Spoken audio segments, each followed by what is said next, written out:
Con Rodrigo Ávila, exdirector de la Policía Nacional Civil, diputado de la Asamblea Legislativa por el Grupo Parlamentario de Arena, y Humberto Corado, exministro de la Defensa. Ahora, Humberto, otro asunto que quiero incorporar es, de manera consecuente, se discute en los espacios públicos, de opinión, académicos y de diversa índole políticos, cómo se llegó a este nivel progresivo del despliegue de las pandillas a nivel territorial. Se lo planteo de esta manera: fueron una combinación de factores. Por ejemplo, se hicieron medidas de todo tipo. Si tomamos las gestiones de Arena y tomamos las gestiones actuales del FMLN, se habla mano dura, luego súper dura, luego se habla del tema vino la tregua, luego vino ahora el tema medidas extraordinarias, pero esto no lleva consecuencias a disminución del fenómeno, sino que vemos una implicación mayor. Ese es un punto, uno de los factores, una serie de políticas fallidas, y la otra parte, los partidos políticos, ¿considera usted que empoderaron a las pandillas? Probablemente no lo hicieron con la intención de empoderarlas, porque sería el colmo que un político posibilitara eso. Pero sí creo que el enfoque del combate a este flagelo ha sido equivocado, es decir, no ha sido el más adecuado, de tal manera que no ha habido continuidad, digamos, de un plan nacional desde hace 20 años hasta la fecha, sino que se han ido cambiando planes de acuerdo a las circunstancias. Cada gobierno que llega ha tenido un enfoque diferente y por lo tanto pues la condición del país de alto desempleo, de falta de oportunidades para nuestros jóvenes, ha permitido pues que estos se encuentren en las pandillas un lugar para desarrollarse en sus necesidades de vida. Entonces todo eso ha confabulado para que los planes no sean los más adecuados. Ha habido incluso divisiones entre los partidos políticos para tratar del tema. Yo no siento que haya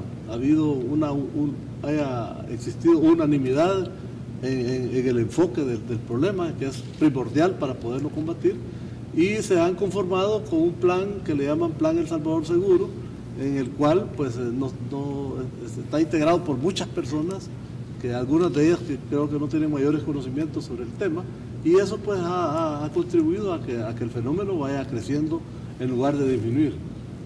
Por lo tanto, pues yo considero que esto requiere hacer un alto en el camino, y ojalá que el próximo gobierno realmente lo enfoque de manera integral, y que haya otros componentes que hasta ahora no han sido empleados para que el fenómeno vaya disminuyendo. La misma actuación de la Fuerza Armada creo yo que no ha sido el mejor esquema de apoyo, sino que a la Fuerza Armada se le ha limitado en muchas áreas, y por lo tanto pues el efecto, el producto pues del trabajo de la Fuerza Armada no ha sido tan eficaz como se quisiera. De tal manera pues que hay todavía espacios de donde idear nuevos planes que puedan ser más efectivos que los que hasta ahora han funcionado. Hay un asunto, ya que lo menciona Humberto, es cómo se puede generar, porque esto parte por unas dimensiones políticas, donde cuando me refiero a político es el órgano ejecutivo a través de su gabinete de seguridad, pero también varias de las medidas de seguridad pública requieren las decisiones o el respaldo que se dé en la Asamblea Legislativa, y ahí hay una composición de diversos agentes políticos con varios esquemas ideológicos.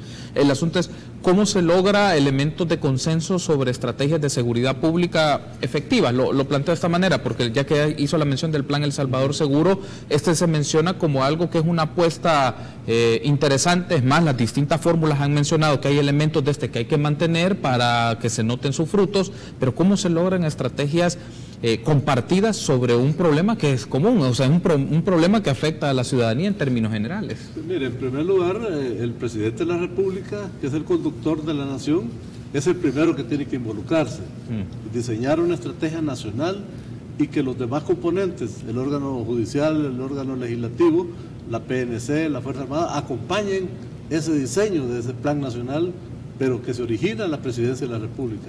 Y ahí es donde yo creo que ha existido incoherencia. Es decir, la Presidencia de la República, por razones diversas, no ha logrado quizás el acompañamiento completo de los demás órganos del Estado para poder enfocar el problema de manera homogénea. Digamos, han habido diferentes enfoques y diferentes actuaciones.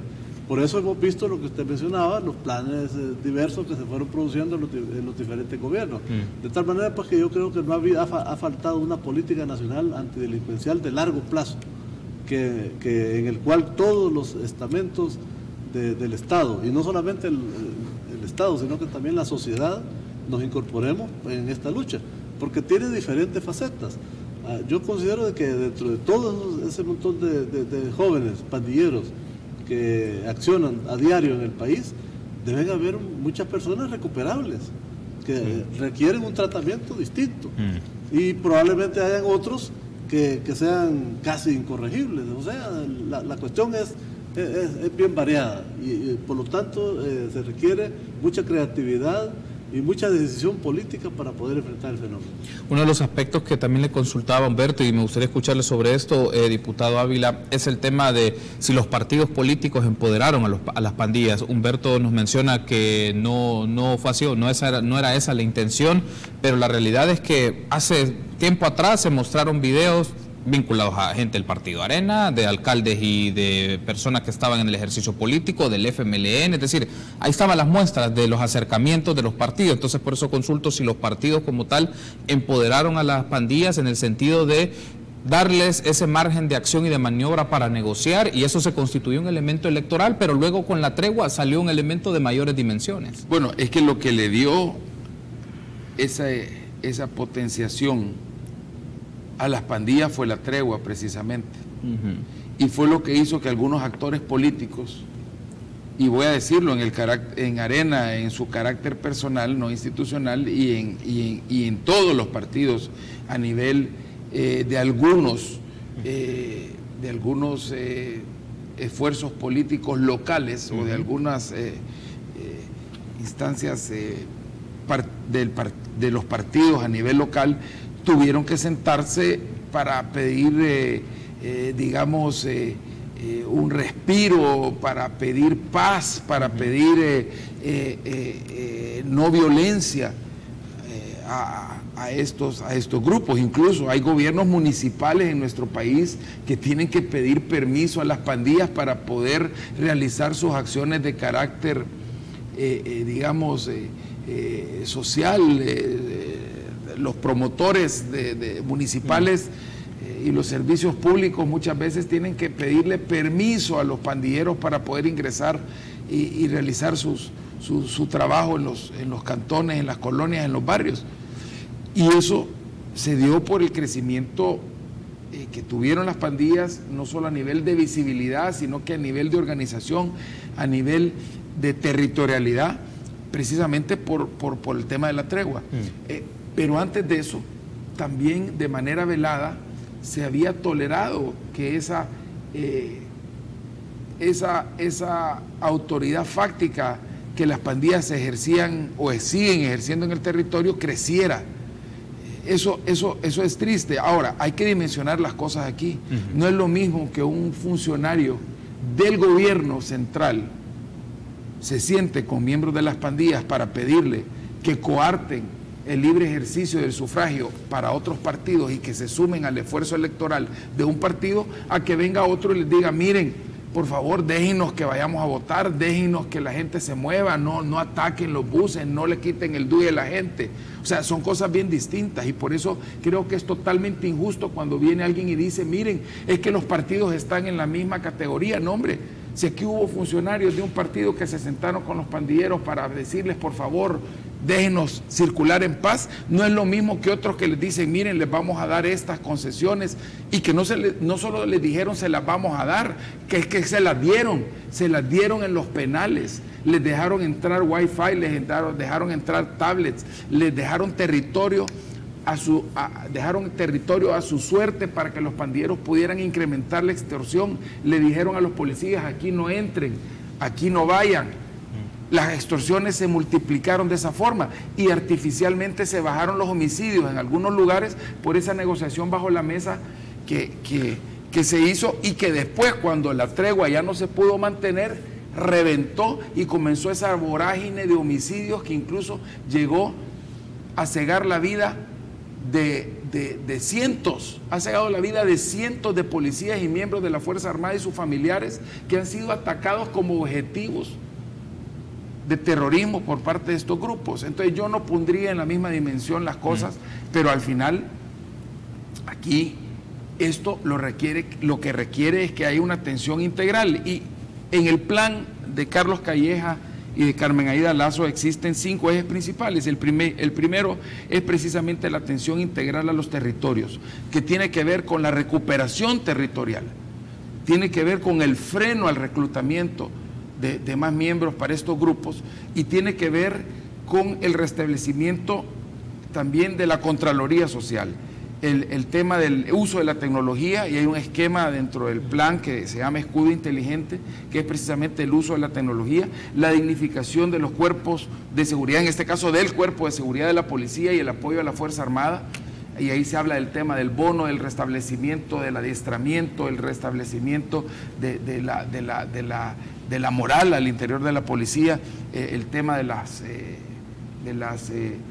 prerrogativas o de los beneficios que ellos tienen. Hace poco hablamos, por ejemplo, que es parte de este esquema y parte del plan de Carlos Calleja, de quitarle el impuesto de la renta a los miembros de la seguridad pública como un incentivo a su labor. Y alguien diría, bueno, pero se le está tratando distinto como funcionarios públicos. Sí, pero ellos también tienen un nivel de riesgo distinto en estas épocas tan difíciles. El tema del bono policial, el tema del retiro, que es un tema que hay que atender de una manera especial, el retiro de los policías, no solo los que ya llegaron a la edad, sino que de los policías de manera general, porque las condiciones de trabajo son distintas. El tema del restablecer la confianza ciudadana, que es básicamente el tema del combate a la impunidad, el tema de poder empoderar a la gente para que no tenga miedo de denunciar, que hoy por hoy nadie denuncia. Todo el mundo sabe qué pasa, todo el mundo sabe dónde están los delincuentes, todo el mundo sabe quiénes son, la policía tiene inteligencia, la gente tiene que verles la cara en las comunidades todos los días a los que matan gente, a los que extorsionan a la familia, a los que los sacan de sus casas. Y sin embargo, como la preponderancia aquí es del miedo, la gente tiene pavor de hablar, la gente tiene pavor de denunciar. Y el último tema es la rehabilitación y la reinserción desde una óptica no solamente creativa, sino que realista. Hay que reinsertar a miles de personas, hay que hacer un proceso de acogimiento a la justicia. No podemos ignorar de que aquí hay 70,000 o 70 y pico mil miembros activos de pandillas, pero no existe espacio actualmente en las cárceles, no existe la instalación, la capacidad instalada para albergar de un solo a toda esta gente. Hay que darles una salida creativa dentro del marco de la ley, dentro del marco de las leyes penales, porque esto no se trata de perdón y olvido, y eso ahí está en los planes. Y hay cosas que hay que retomar. Hay cosas que hay que retomar, yo siempre lo dije. Una de las cosas, y quizás la única cosa buena que se ha iniciado como parte de un proceso también que fue promovido por Arena desde la Asamblea Legislativa, fue la reingeniería penitenciaria. Y programas, por ejemplo, como el programa Yo Cambio, hay que seguirlo. Ese viene desde antes, lo que pasa es que le cambiaron nombre. Era la parte, lo que antes se llamaba la fase de confianza y el sistema de semilibertad. Se le dio el nombre de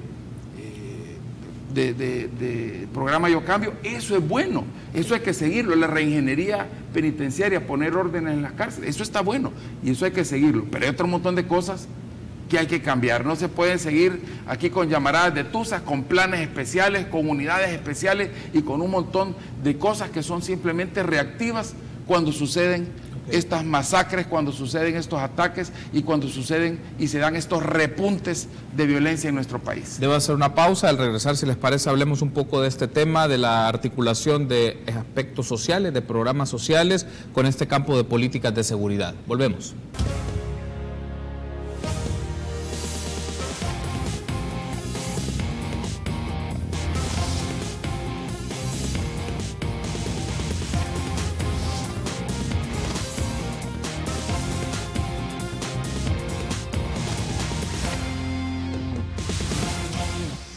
Último bloque de esta primera parte de República, que hemos estado hablando sobre la seguridad, sobre las pandillas, alternativas que se pueden dar ante esta problemática, tipos de políticas a generar al respecto. Lo hemos estado haciendo con Rodrigo Ávila, exdirector de la Policía Nacional Civil, diputado de la Asamblea Legislativa, y Humberto Corado, exministro de la Defensa. Humberto, ahora uno de los asuntos acá es cómo se articulan medidas e intervenciones específicas en zonas o franjas del territorio donde los grupos delincuenciales, pandillas, no hemos hablado también del narcotráfico, que es otra situación que se ve en el país, pero en el caso de las pandillas, que es lo que nos atañe, hemos platicado en el transcurso de esta entrevista, es un elemento que aparece, es los miembros de la pandilla son cada vez más jóvenes. Estamos hablando que son niños o adolescentes, y el punto aquí es cómo se trabaja con un grupo con estas características. No son adultos, estamos hablando de niños o adolescentes que en el entorno y en el círculo que se encuentran, ya sea que pueden ser persuadidos o coaccionados, o simple y sencillamente es el modo de vida que ven y tratan de verlo como una réplica y una condición de vida a seguir. Entonces,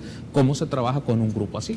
Sí. Yo creo que las autoridades nacionales conocen perfectamente cuáles son los sitios críticos más amenazados en el territorio. Entonces hay que comenzar por ahí. Hay que comenzar a recuperar esos territorios, pero en forma permanente, y hacer que el gobierno, con las instituciones de salud, educación, trabajo, hagan presencia ahí, de tal forma que ese sitio se vaya, digamos, saneando de la amenaza que existe. Y aquellos individuos que son los que promueven, digamos, la delincuencia en esas zonas, pues habrá que darles un tratamiento tal como corresponde según las leyes.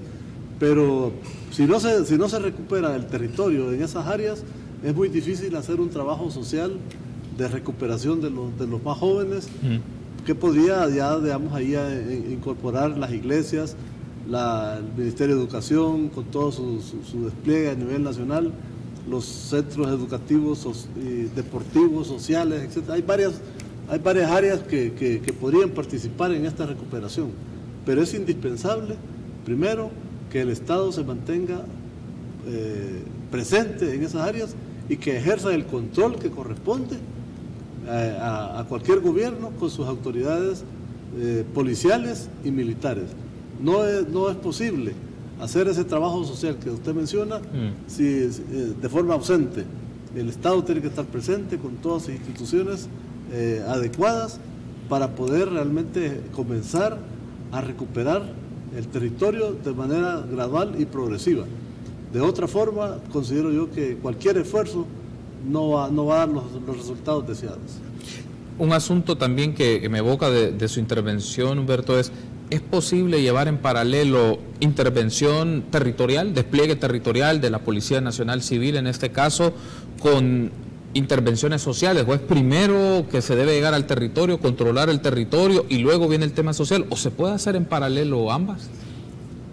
Posiblemente en algunos lugares se pueda y en otros no, porque depende del grado de peligrosidad que hay en cada sitio. No son iguales las circunstancias, pero yo creo que se puede hacer, pero es necesario la ocupación inicial, la ocupación por parte de la policía o por parte de la Fuerza Armada, y el control de la población en esos lugares es una condición indispensable para poder realizar las demás actividades de recuperación social a través de los diferentes medios que el gobierno dispone, como el Ministerio de Salud, Educación, Obras Públicas, etcétera, ¿verdad? Porque es necesario encontrar una solución laboral a estos muchachos, ¿verdad? Es decir, para poderlos recuperar se necesita no solamente educación, orientación, sino que se necesita también oportunidades de trabajo para que ellos no continúen viendo a las pandillas como su única opción de vida. Eso es básicamente lo fundamental en este caso. Uno de los aspectos, diputado, es en el tema de recuperación territorial, es el mecanismo a través del cual se hace esa recuperación. En algún momento, hace un par de años, estaba en el debate, o por lo menos apareció en el debate de la opinión pública, si era necesario un mecanismo a través de estados de emergencia focalizados. Lo recuerdo, porque en algún momento se mencionó tanto por el gobierno, luego la postura cambió un poco por el director de la policía, el ministro de Seguridad y Justicia, también en Asamblea Legislativa, pero se lo consulto un poco. ¿El tema de los estados de emergencia es una alternativa para el control territorial o estamos hablando de algo totalmente que puede convertirse en algo exacerbado o que puede hacer hasta violentar ciertas garantías de las personas? Yo creo que en algunos lugares eso ya lo deberían de haber hecho, pero sin embargo, como aquí también ese tema da miedo y se habla triadamente de conceptos mal enfocados, como por ejemplo el tema de la prevención, que es importantísima la prevención, pero hay que enfocarla de acuerdo a cómo, y tiene que haber una respuesta de acuerdo a la situación de cada lugar, y tristemente eso nos ha llevado a tener esa incoherencia. Antes de marzo del 2017, la misma presidencia de la República, el mismo presidente Sánchez Serén decía que aquí el tema no era grave, que aquí solo había problema en 10 municipios y que todo estaba exacerbado y exagerado por los medios de comunicación y por algunos sectores políticos que habían desbordado en percepción el tema, como si no hubieran muertos y desaparecidos en cifras que nos ponían y nos siguen poniendo en los primeros lugares del mundo de desapariciones forzadas, de desplazamientos forzados. Entonces se manejó el concepto equivocadamente de la prevención, y esto fue como pretender tratar un cáncer terminal con aspirina o una infección de muerte con vitamina C. Eso no se puede. Precisamente lo que decía el general, para poder recuperar un territorio, la intervención tiene que ser integral con los servicios públicos, pero al mismo tiempo se tiene que extirpar la fuente distorsionadora en los territorios, y la fuente distorsionadora es la organización criminal de las pandillas. Si usted no extrae ese tumor, el cáncer sigue. Si usted no le da tratamiento y radiación al tumor, el cáncer sigue. Y aquí no estamos hablando de las personas, porque aquí se enfocó mal también el tema de la represión criminal. La represión criminal se orientó hacia el individuo y se decía, se le dieron baja a tantos pandilleros. Así decían algunos. No, el enfoque de la represión tiene que ir no hacia el individuo, no hacia el sujeto, sino que hacia el colectivo criminal, hacia las estructuras. Si usted no desmonta estructuras, como bien decía el general Corado, el ser pandillero en algunos lugares, en algunos cantones, algunos barrios, algunas colonias, no es solamente una opción de vida para los jóvenes y para los niños, es la única opción de vida, precisamente por el ejercicio de la violencia que estos grupos realizan. Así que el tema aquí es de ser una extracción del factor de riesgo, una intervención de los territorios y recuperar la Contraloría Social. La intervención militar es importante, pero lo más importante y que tiene que permanecer es que la gente pierde el miedo. Y eso se puede lograr. Eso se puede lograr con una estrategia nacional donde se reconozca, primero, que existe un problema de pandillas, y segundo, que existe una solución también que puede ser integral de largo plazo. Quiero darle las gracias por haberme acompañado, diputado Ávila. Humberto, ha sido un gusto que hemos compartido este espacio para tener su lectura y su análisis del tema de la seguridad. Espero que nos volvamos a encontrar para ampliar algunos de estos temas. Nos quedó pendiente el tema del crimen organizado, narcotráfico y otras expresiones, y creo que vale la pena tener su lectura y su posicionamiento sobre ello. Una pausa, regresamos con más entrevistas. Muchas gracias, Carlos. Gracias, muy amables.